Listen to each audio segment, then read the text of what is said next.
La grosse différence, c'est surtout la prise en compte de chacun. Donc, la réussite d'une SCOP, pour moi, dépend réellement de l'implication de chacun des salariés sociétaires dans la réussite de l'entreprise. Et réellement, l'entente individuelle, l'écoute individuelle est incomparable entre là où j'étais avant et là où je suis aujourd'hui. C'est vraiment la mise...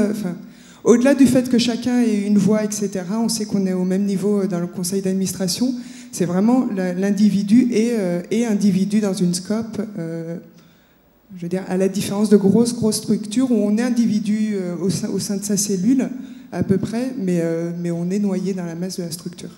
Donc oui, ça ouvre beaucoup plus au dialogue et surtout ça permet une chose, c'est que nous on ne négocie pas avec la grande distribution, on vient leur proposer quelque chose d'établi, on a des règles du jeu et c'est où on les accepte, où on ne travaille pas ensemble.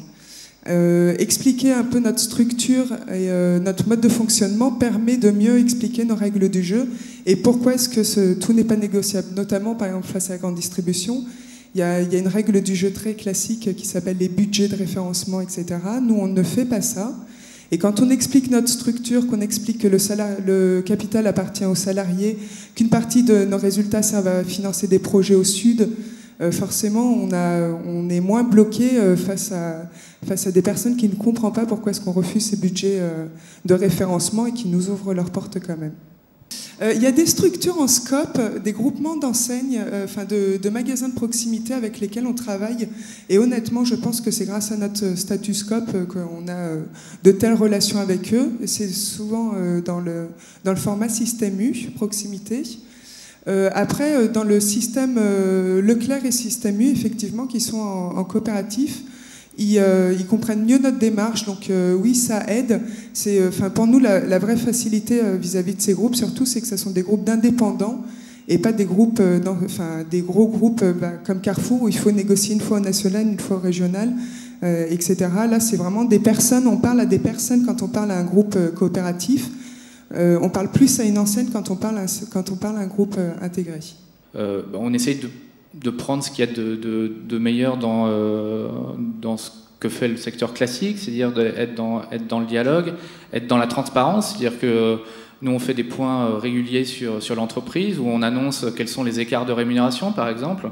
Voilà, donc c'est complètement transparent, tout le monde sait combien je gagne, combien gagne la personne qui s'occupe de l'entretien, combien gagne la personne qui est à l'accueil. Je pense qu'il y a les outils et après il y a l'esprit. Pour moi, les outils des entreprises de l'économie sociale et solidaire sont absolument les mêmes que les outils qu'on peut trouver dans n'importe quelle entreprise. C'est-à-dire qu'il faut faire du marketing, il faut faire de la communication, etc. Après, c'est l'esprit dans lequel vous allez mettre en œuvre tout ça qui va être différent. Notamment au niveau commercial, si on est en face de quelqu'un qui va adhérer et puis on s'aperçoit qu'il ferait mieux d'acheter une voiture, on lui dit.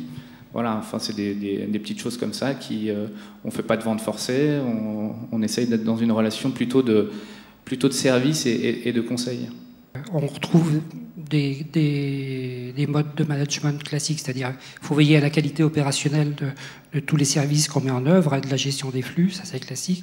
Après, c'est la gestion du développement, en fait, et la gestion des risques. Alors, ce qui est différent, c'est que ça ne s'arrête pas là.